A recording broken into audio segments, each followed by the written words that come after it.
A common recurring idea that we've discussed previously in videos as part of our Gotei 13 series is this notion that the divisions that make up the Gotei 13 are not all created equal. And what I mean by that is when you have so many divisions that make up an organization, it's only inevitable that some will be left by the wayside, some will be forgotten about. Some divisions will have less to say and less to do than others. It's only natural. Maybe their main characters within that division, their leadership of that division is less intimately connected with the overall storyline at large, or even less connected to our main character. And never has that been more true than it is today with the topic of this video, the 7th Division. So as always with the videos in our Gotei 13 series, we'll be taking a look at what makes this division tick, what makes it what it is, what it stands for. We'll do an overview of the 7th Division as it is and has been throughout the entire Bleach story, take a look at its role in Bleach, as well as some of the prominent characters that help to make up its ranks. Before we get started on the video, guys, if you haven't hit subscribe yet, make sure to do that now for more Bleach content like this every single week. And if you enjoyed the video, make sure to give it a thumbs up as well, as it does help to support me and the channel, as we hope to get more traction on YouTube and more Bleach fans like yourselves will get a chance to see it. And of course, if you really like what I do here and you want to take that support from me another step further, I do have a Patreon for the channel as well. You can get videos like this one early and you can support me there for as little as $1 a month. To everyone who is supporting me over on Patreon, who's a patron of the channel, they're coming up on screen right now. And as we do every video, I just want to give them a massive thank you and a huge shout out for supporting me. I really do appreciate it. So, where do we begin with the 7th Division? Loyal, dedicated, macho, and chivalrous, but ultimately I would say forgotten. For what it's worth, in my opinion, the 7th Division is probably the least popular of all the Gotei 13 divisions with fans. That's not to say that they're hated, because I don't think they are at all. I just think that they are that division that gets left behind in many respects. And I think that's a huge shame, because I enjoy the division, I enjoy what it brings to the table. But at the end of the day, without these smaller, less exposed divisions, the Gotei 13 would feel like less of a well-realized construct. It would feel less realistic.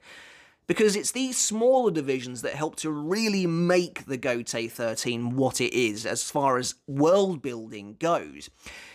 You're never going to get to spend a totally adequate amount of time with literally every character in a story, especially where the cast is as big as it is in Bleach. And I think Kubo tries his hardest to make sure that we get round to every division at least at some point in the story. And somewhere that had to give, and I think it really is with the 7th Division. There's no getting around it. And I'm someone who's a big fan of the captain of this division, Sajin Komamura, but there's just no denying that the 7th Division is kind of where we have almost like a blind spot, really, where they don't do an awful lot in the series. It feels like they don't have a massive impact on the series. But I'm here to say that I think that's okay. I don't think every division has to be vying for the top spot in terms of plot importance or character exposure, because it's just not realistic. And so in our overview today, where we do a deep dive into the 7th Division, I really want to look at what Kubo did really well with these guys, as well as areas maybe he could have bulked it up a little bit more. Because the 7th Division, to me, is not a lost cause. It's a really intriguing division, filled with characters who have a ton of potential, and I'd obviously be open to seeing more from them in the future as well. As far as the 7th Division goes, it's a very serious division, a very sort of self-serious division. There's not a lot of joking around with these guys. Like I said, they're very dedicated, very loyal, very authoritarian. They very much believe in the cause of Soul Society, and they are dedicated to it, deeply devoted and loyal to their captain, the seemingly outcast pariah Komamura, who of course integrates himself nicely eventually into the Soul Society. I think they're a wise division, they're a powerful division. They do come across as having this macho bravado, which I think is mostly introduced into the division by its vice-captain Tetsuzaimon Iba.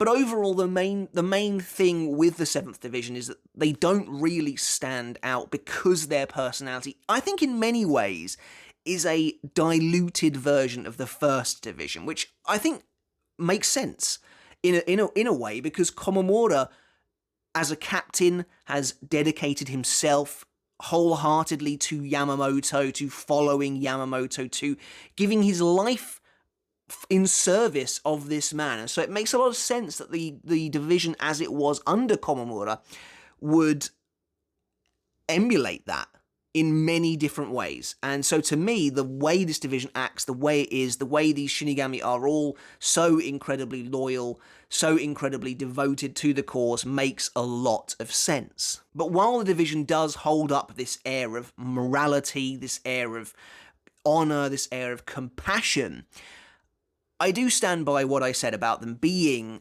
quote-unquote, probably the least popular among fans. And that's because the characters within this division are undoubtedly handled in a weird way.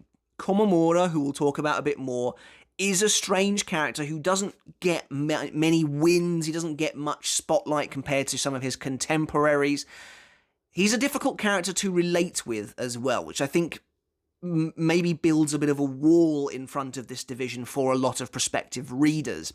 Tetsuzaimon Iba is even stranger, handled incredibly weirdly, in my opinion. A fascinating character study in many ways, of just somebody who Kubo clearly enjoys. Kubo clearly wants to include this guy and just never found a way. And it's a fascinating study. And we'll get into Iba a little bit more later, but it's so intriguing to see a character who has plenty of lines, a decent amount of screen time, could have been more, but it's decent, and yet just like does nothing of any real merit or value, and it's really weird to see. The new vice captain, Atao Rindo, who appears in the Hell Arc chapter that we got relatively about a year ago now, actually, seems like an attempt to inject some contrast into what is a relatively standoffish division otherwise. And I think it all culminates in an intriguing package of characters and ideals and morals that makes for maybe not the most exciting, not the most maverick of divisions ever, but like I said, the Soul Society would feel lesser without them. So if we do our overview of the division is characterized in a number of ways, as being incredibly loyal, incredibly honorable, also very manly. Iba is the head of the Shinigami Men's Association. He has this entire thing about his character is about this macho bravado, this idea of chivalry, this idea of looking out for others. It's all encompassed within the 7th Division. Outside of the 1st Division, and like I said, in many ways, the 7th Division feels like a mini version of that. It upholds the principles and the values of the Soul Society, perhaps more so than any other division. And therefore, it makes them a kind of template for the Soul Society, which is perhaps why they are not overly interesting to the average reader. They're not rebellious, they're not stealth assassins, like Division 2. And of course, crucially, the leaders of the 7th Division don't ever really have a massive role to play in the story, which obviously doesn't help their situation. But regardless, I enjoy the 7th Division for what it is, and I've always really liked Komamura, as many of you guys will know. I think he gets a bit of a bad rap, but I actually think Komamura is positioned quite interestingly as far as characters go, in regards to their relationship with Kubo, which we'll get into in a sec as well. Now, the 7th Division's insignia is the iris flower, and it symbolises a number of things, as they tend to, but crucially, this one seems to symbolise courage, which I think, of course, goes incredibly well with the 7th Division, who are always willing to be on the front lines to defend Seirete and its people. In fact, the iris has so many positive connotations that in Japan, it is often given as a gift, because this flower is seen to symbolise strength, clarity, kindness, as well as wisdom and faith, all of which I think can be attributed to Komamura himself. He does come across as very wise in his speech that he gives to Toast, and of course his character arc would involve the regression of that plot point, the kind of going back on that wisdom. But there is a lot of faith here with Komamura as well. He puts his faith firmly in Yamamoto and the Soul Society. And I think all of those attributes really hammer home exactly what kind of a man Komamura is. And I think Komamura is showcased in a light that really befits many of these attributes. You know, in the Fake Karakura Town arc, he's instantly ready to defend Shinji despite not even really knowing who he is, despite seeing that they have hollow masks, despite calling him a masked stranger. Komamura makes his intentions known. He's a very straightforward character in that regard, and I think that really comes across in the symbolism behind the division. The division's official colour is dark tan, which brings comfort and security, as well as a sense of earthiness and wholesomeness that I think, again, really encompasses Komamura and the vibe that he tries to bring to his division. Alongside that, the colour also represents groundedness and trustworthiness. Again, all things that I think you could put on Komamura's back. Despite being something of an outsider, particularly early on in the story, despite having this kind of pariah status, despite wearing his massive helmet and kind of feeling like he's at odds with the rest of the Gotei 13, you always get the impression that Komamura is always there and always will be there for the people he considers close friends and allies. And, you know, you see that even with Tosen in the Soul Society arc, he's willing to have his helmet broken, his identity exposed, just to defend his friend. And so I think all of these traits belong to Komamura. Unfortunately, Iba is a mysterious enigma to the point where it's difficult to attach any of these to him. There is that sense of loyalty with Iba, of course. You know, he's always got his captain's back. And I will say, I want to bring this up a bit later as well, but the relationship between Komamura and Iba is a slightly strange one that I don't think benefits Iba's character really in any way, but we'll get into that. This division has no real special duties, no real affiliations with anything in or outside of the Gotei 13. Like I said, Iba is the chairman of the Shinigami Men's Association. That's mostly just played up for laughs, either in anime filler or the omake on the side of the manga itself. But it's still a nice little thing to see, and they all kind of dress up like Iba as well, with the small shades and stuff like that. That's kind of cool. That's about as far as this division goes in terms of extracurricular personality, which again is another reason why I think they struggle to really get a foothold in the fan base. In regards to the 7th Division's role in Bleach, the earliest time we see it is, as with most of the divisions, 110 years ago in the Turn Back the Pendulum arc, except this time the leadership is totally different. The captain is Aikawa Love, who would eventually become a Vizard, while the vice captain is the completely unseen Jinemon Kotsubaki, who is Sentaro's father.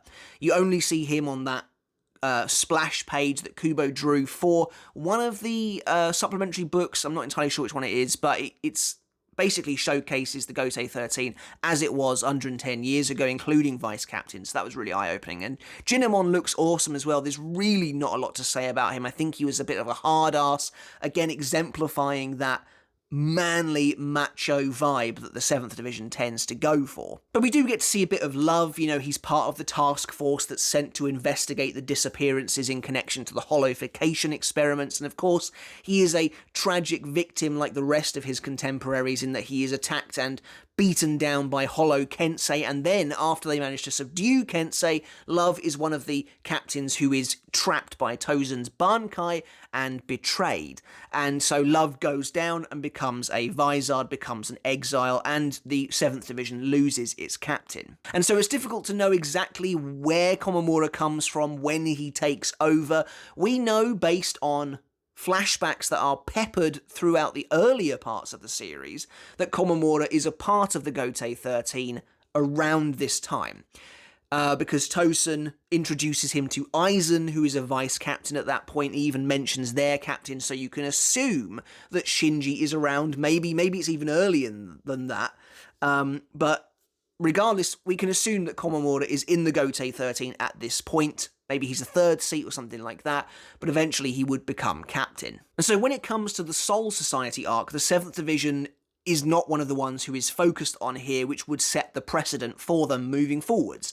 In many ways, the Soul Society arc does do that. It does set a precedent for which of the Gotei 13 divisions will be the prominent ones moving throughout the rest of the story. And that makes loads of sense at the end of the day. You know, the 6th Division is obviously the major antagonistic force of that arc. The 11th Division is a big antagonistic force until it swaps sides during the Civil War. The 10th Division is playing an important role regarding the Hinamori, Aizen stuff.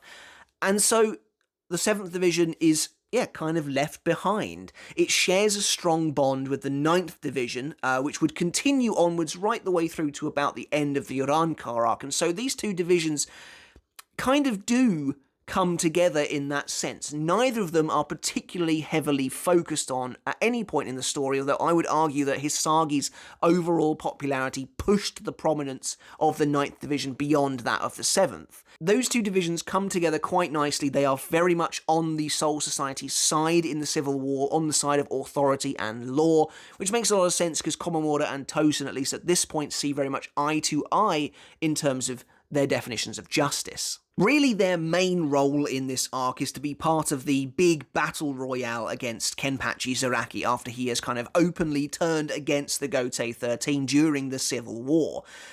Iba disappears to go and skirmish with Ikaku, while Komamura fights Zaraki alongside Tosen, but Komamura definitely does less in this fight than Tosen does. Really, this is Tosen's battle. Komamura does a little bit, don't get me wrong. I think he uses his Shikai at one point, and there's a really cool moment where he enters the battlefield, he draws his blade, and just by doing so, he damages the floor, and it's like this really impressive showcase of power. But Komamura ends up taking a backseat while Tosen really takes over the fight after using his Bankai.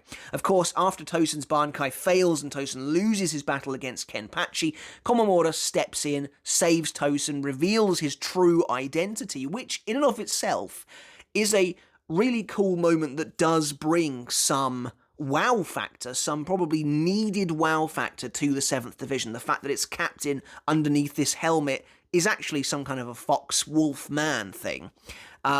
And that was really neat. I really always liked that. I thought it was really cool what Komamura actually was. Komamura battles Zaraki a little bit, but as soon as he senses Yamamoto has properly entered the fray, after activating Komamura's Bankai, he then decides to hightail it out of there. And then, of course, he's intercepted before he can even get there by the knowledge of Tosen's betrayal. And so Komamura arrives at the Sokyoku Hill for the first of an unfortunate beatdown for this character. Komamura is in many ways, many respects, used as a bit of a punching bag by Kubo, but in my opinion that goes counter to how I actually think Kubo feels about this character. So Komamura is used as a way of demonstrating Aizen's strength. Aizen uses Hado 90 Kuro Hitsugi on him and takes him down in a single strike, which, like I said, is a shame, but then basically everyone arrives on the scene to arrest Aizen. Komamura resuscitates, he comes back. There's a great scene where he challenges Tosen as Tosen's escaping in midair,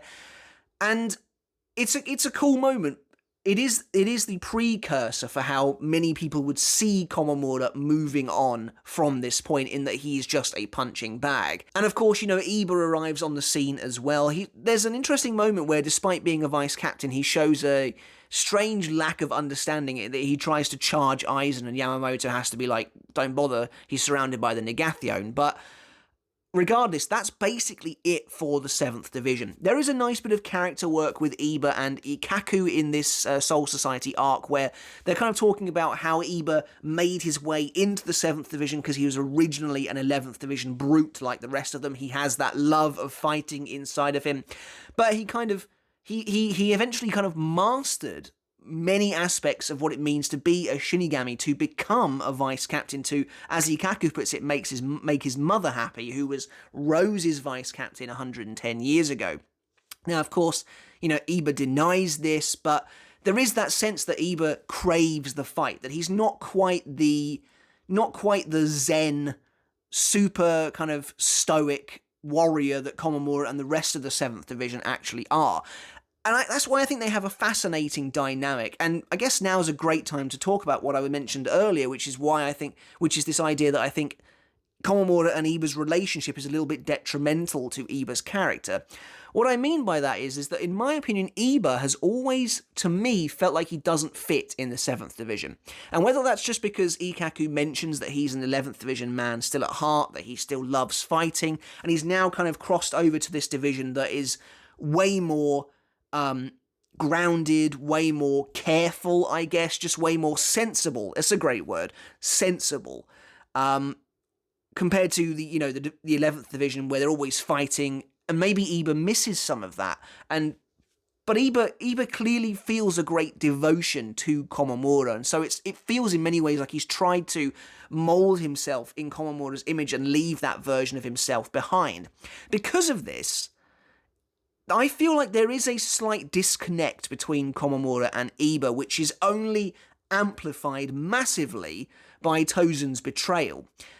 Because what this does is it puts Komamura on an emotional path with Shuhei Hisagi, who is the vice captain of the 9th Division. And it kind of leaves Iba in their wake. And this is perfectly exemplified at the end of the Soul Society arc, when you get a wonderful moment where Iba kind of joins in the kind of frivolities with everyone else. And they're like, Iba, what are you doing here? Where's your captain? And he says, oh, Captain Komamura wants to be left alone for a little while.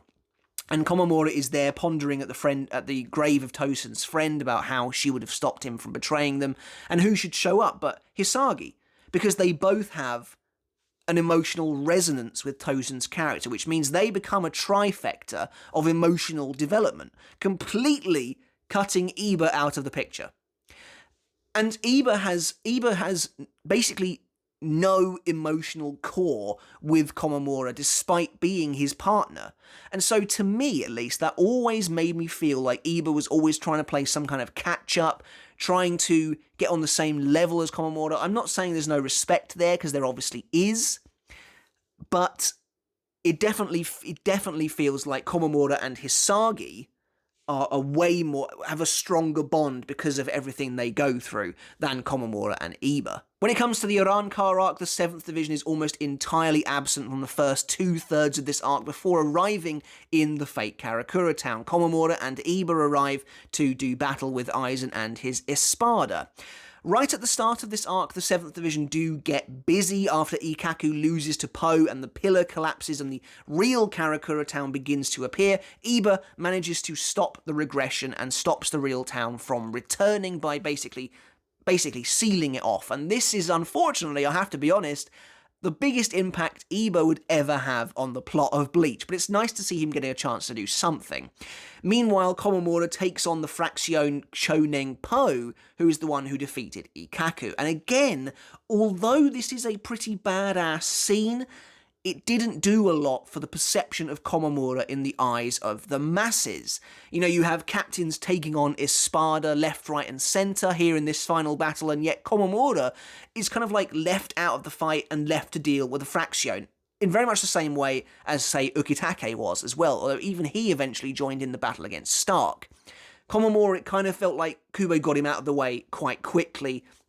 But like I said, it is badass. Komamura just absolutely destroys Po, you know, showcasing amazing feats of strength, grabbing release form Po, flinging him over his head, killing him in a single hit with his Bankai. Again, the thing is, Komamura gets such a bad rap in my opinion, because he uses Bankai, wipes out Po in one hit. Po's clearly a powerful Fraction. But, you know, characters like Hitsugaya and Renji have been using Bankai against Fraction since the start of this arc. So really, Komamura, I think, does get it pretty rough for no real reason. But then there's a nice moment here as well where it encapsulates, we do get a bit of an emotional core moment with Komamura and Iba here, where Iba kind of immediately thinks the best thing to do after Komamura has been sent flying by Po is to run, and he takes Ikkaku, who is injured, and tries to get him out of there, which is pretty noble. And Komamura saves him and he says, you know, don't ever run. Tetsuzaemon, stay behind me and, you know, I will protect you. And Iba's like, you know, absolutely, like he's like fired up. And then he gives Ikkaku this big speech about how, you know, your Bankai, I know you've got Bankai, you should have used it because you didn't want to show your true power, you allowed the pillar to be destroyed and didn't do your job. And Iba gives this big kind of rousing speech to Ikkaku about what it means to put duty first, and he punches him in the face. Ikkaku, like, lunges at him, and Iba grabs his broken weapon, and he's like, you're attacking me from the front in your state? That's pathetic. Basically, what it's supposed to be, I think, is that Iba is showing Ikkaku his growth. You know, that he's no longer the same man he was in 11th Division. He's not some fight-hungry moron. He now puts duty first. He makes smart decisions. But it feels a bit rich coming from a character who does literally nothing in the story. Like, there's this panel of Iba's back where he, like, you know, it's supposed to be like this big resounding moment for this character, but it falls a bit flat, in my opinion, because he's done nothing to back up what he says. And it gets even worse for Iba when Aion enters the scene. Iba attempts to attack him from behind and is instantly wiped out. Like, that's the only thing Iba does, really, in the fake Karakura town. And that just adds to the eternal mystery of Iba's powers. Like, we've seen this guy Shikai a couple of times now. We don't know its name, we don't know what it does. I'm kind of guessing at this point it has no real special abilities and is maybe just a melee-type weapon, but it just adds to the ever-increasing weirdness of this character. And this is what I meant earlier when I mentioned this, about this weirdness in how Iba is portrayed. Kubo clearly kind of likes this character, at least enough to give him more lines than someone like Isane or Chojiro. And yet he doesn't deign to give him anything to do. No fights whatsoever. Literally nothing like that. We don't find out really anything about his Zanpakuto, and yet he's featured a decent amount. That's just really weird to me. And like, Iba is the kind of character you might expect to get a fight. He's mentioned as having a history in the 11th Division. He has a history with Ikkaku. And yet Ikkaku keeps getting fights, and Iba literally does absolutely nothing. So this character is really weirdly handled, in my opinion, and probably doesn't help the 7th Division overall. Komamura then spends the next part of this big battle guarding the fallen vice-captains as Izuru heals them, which I think makes a lot of sense. Komamura, you know, he's standing there like security. He is massive. He is a captain. It makes a lot of sense while the others are preoccupied for him to at least be protecting the rest of the fallen members of the team. But then eventually, of course, you get the big, massive battle between him, Tozen, and Hisagi, which again lends Komamura these emotional key moments with Hisagi while Iba is just like recuperating on the floor or something like that. I appreciate that Iba has no real stake in that battle outside of respecting his captain, but it is still kind of weird to me. But that is an amazing fight that I have gushed about in the past. It's just a great battle. It's a shame that Komamura isn't allowed to win it, because again, like, it feels like Komamura should be given a real standout moment, which he just has not yet had. Many people saying that defeating a Fraction is just not that big of a deal, and they're kind of right. So it's a shame, but that fight is undeniably fantastic. Like, in my opinion, top 10 battles in the entire series, with a great resonant ending as well, where Komamura really speaks to Tozen with a real heart-to-heart moment, which is just great to see. And then, of course, they go and fight Aizen. Komamura is absolutely destroyed by Aizen a second time, which is really brutal to see. Like, his Bankai is sliced in half. Komamura takes the damage as well, loses an arm. Aizen just cuts him down like he's nothing. And it's a shame. It's a real shame, because Komamura even says to Ichigo, "I'm glad you arrived when you did, or else I would have lost myself to rage, charged at Aizen, and been struck down." And then that exact thing happens about a chapter later. So that is a shame. Of course, Komamura is present in the Lost Agent arc as Ichigo arrives to collect Ginjo's body, and then we move into the 1,000-year Blood War. And Komamura, he goes under real nice character development in this arc. We've talked about it previously when we talked about him as the Wolf Man in that video I made a while ago now. Because Komamura, in my opinion, has by far the most interesting story to tell out of all of the captains who have their Bankai stolen during the first invasion. Komamura and Iba are both combatants in this first invasion. Iba at some point goes down, and Komamura rouses him and the rest of their division members to face Bambietta down. At some point, Komamura loses an ear in this fight as well, which he eventually just gets reconstructed. But of course, Komamura loses his Bankai, and more crucially, the Soul Society loses Yamamoto, which is a brutal loss for Komamura, as someone who obviously really cared so much about Yama. He undergoes this drastic character transformation where he faces his grandfather to learn the secret technique of his clan, humanization, which is just an awesome storyline compared to the other captains who lost their Bankai. And after having got that technique, having torn out his own heart, he returns to battle against Bambietta and defeats her as this immortal golem-like being. And then he just loses everything. So Komamura ends up with a really disappointing end. But the 7th Division itself suffers as well, because Iba arrives at the exact same time Komamura collapses. You get a nice emotional moment here, although Komamura literally can't speak, but Iba says, you know, I don't think you did anything wrong. Yes, you followed the path of revenge, but, you know, you did everything for Yamamoto, and we're now going to take down Yhwach for Yamamoto, Iba says as he carries Komamura on his shoulders. It's a nice moment of camaraderie, these two brothers in arms, even though Komamura has become this crippled wolf, literally a wolf, who can't now even wield a blade, unless he does it Sith style. Iba's still there for him. And that's a good moment. That is a powerful, emotional moment. But really, that's about it for Komamura in this story. Right at the end of the 1,000-year Blood War arc, we see that Iba has now been made captain in place of Komamura. Again, a decision that was met with consternation by fans because Iba has done nothing in this story. And then in the Hell arc, we get to see the 7th Division, as it is now, with its new vice-captain Atao Rindo, who does seem like Kubo's attempt at injecting a potential fan favourite into a division that has never had anything like that before.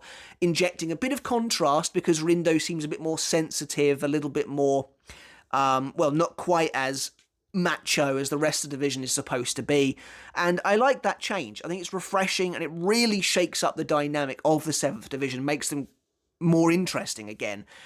I do think that Komamura's ending was disappointing overall. That's something we can talk about in a Komamura-specific video later on down the line, although I have done a character analysis on him as well in the past. Like I said, I do like the character, so I've talked about him a fair bit. And so when the story comes to an end, or at least where it has ended currently, the 7th Division feels like it's in a place of flux, you know, a place of change. It feels like Kubo is maybe preparing this division for something a little more with the introduction of Atao, who's a really cool, really unique character. And who knows, maybe Komamura will make a return in the future somehow. I think it was mentioned in one of these sketches for one of the novels or the supplementary material that Komamura still hangs out around the 7th Division. He's just, you know, a wolf now. And so the 7th Division's ending comes to a close in a way that's a bit deflating, perhaps, and maybe that's fitting for the division that is left behind a lot of the time, but I think there's promise here that Kubo can do something more with these guys, that he can lift them up kind of out of this rut a bit, and hopefully make them shine, hopefully give them the attention I think they rightfully deserve. Because Komamura, although he does get awesome moments throughout the series, although I think he is really cool, and he does have some kind of a role to play basically the whole way through the story, at the end of the day, when you compare him to Zaraki, Byakuya, Hitsugaya, Kyoraku, you know, it's a great example of that idea of not all divisions are created equal really coming to light. And that's basically it for the 7th Division. Like, there's not a lot else to say, really. They don't have a massive role in the story, but their characters are kind of fascinating. I think the division as a whole is really interesting. In terms of, like, the characters within this division, you know, you've got Komamura, Iba, Atao, Love, Jinemon. Also, Jirobo Ikanzaka from the Soul Society arc was apparently a member of the 7th Division as well, which is interesting because, in my opinion, he doesn't really fit that chivalrous nature, and I do wonder if maybe Kubo hadn't quite worked out what the 7th Division was going to be like and just kind of slapped a number on Jirobo, because he's always trying to attack and kill Orihime because he knows she's not quite as strong as Uryu, which doesn't really befit this idea that we have of the 7th Division. But regardless, either way, that's it for the 7th Division, guys. Let me know in the comments below what you think of this division. Do you like them? Do you think they were underutilized? Do you feel like they are maybe the most unpopular of the lot? Let me know in the comments below. I'd really appreciate it. What's your favourite 7th Division moment in the series? I would love to know. Do please let me know. Guys, subscribe if you haven't done already, but until next time, I'll catch you later. I'll see you then.